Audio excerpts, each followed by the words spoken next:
Hi, my name is Ishaan Singh Bedi. I'm the founder of Synchronized Supply Systems. We founded our company in the year 2007 with 8 lakh rupees in capital, and now we have a turnover of 98 crores. When we started off our business, we had only one thing that was working for us. We had an education in logistics. Having said that, there is no replacement for hard work. Our days were typically like we used to wake up in the morning and start hitting out to customers and start calling up customers, look for appointments. Anybody who gave us an appointment, make sure that we had to go visit them. It didn't matter where the appointment was, which city it was in. We would typically just fly there, move there, anything to be able to get that opportunity of that first break. And when we got the first break, we subsequently, got some confidence, and then we tried harder and we got the second break. And then we got a third break and a fourth break, all very slowly. It's not a very good period at that time because you don't feel very confident about yourself. But slowly but steadily, it kept on building. And once we had about 4 or 5 customers, our customers were happy with our services, and then they gave us more and more business.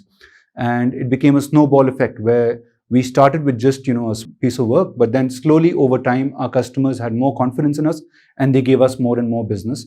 This helped us grow.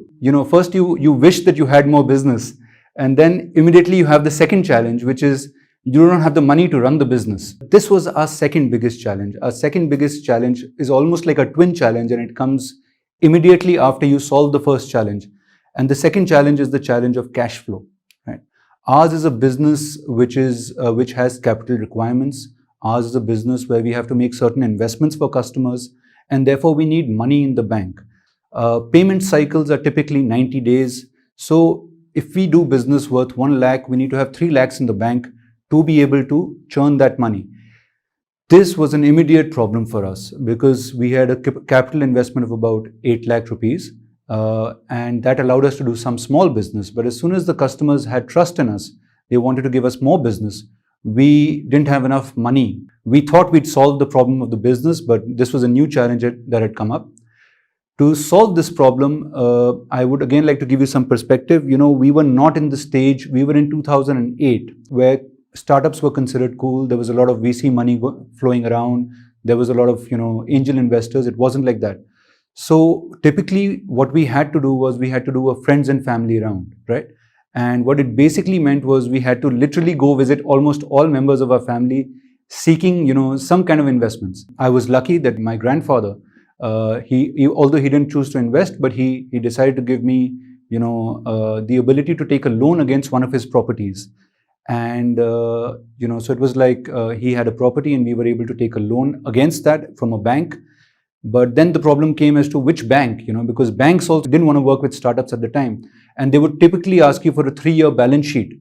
If the company's been around only for 2 years, how do we have a 3-year balance sheet? So we literally had to go from every bank to bank. We had to reach out to many people, pull all the contacts that we had. And in the end, we got a bank loan from a public sector bank. It was against a contract. We'd got a big contract. And against that contract, we had this security, which we gave to the bank.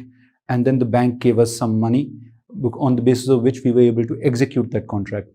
And this was, again, the start where, once we had a relationship with a bank and the bank saw that, yes, they have a good, viable business and they are able to repay their loans in time and, they're able to pay their interest in time. We went on and, once that relationship built, then the bank was able to, help us further. And we grew, and then the bank's relationship with us grew further and further. And this helped us, over the longer term.